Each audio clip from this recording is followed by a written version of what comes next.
Pas përhapjes së sëmundjes humortajues ruminantëve të vegjël, një qarkun e Dibrës është konfirmuar dhe prania e sëmundjes ngjitëse të brucelozës, duke ngritur shqetësime të reja për shëndetin e kafshëve dhe të banorëve.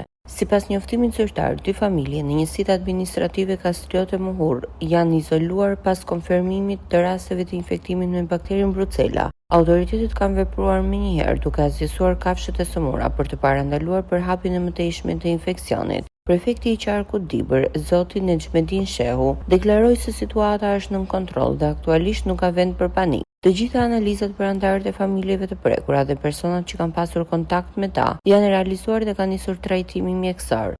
Rastet duken të izoluara, por kërkohet vigjilencë maksimale nga qytetarët, tha ai.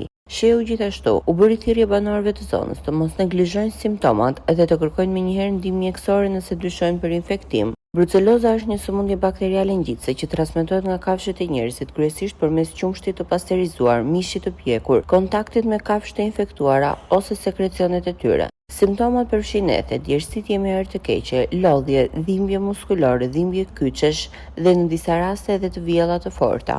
Autoritetet lokale së bashku me institucionet veterinare dhe shëndetësore janë në terren për monitorim dhe kontroll. Ndërkohë qytetarët këshillohen të shmangen konsumin e produkteve shtazore të pasigurta dhe të tregojnë kujdes maksimal në kontaktin me kafshët.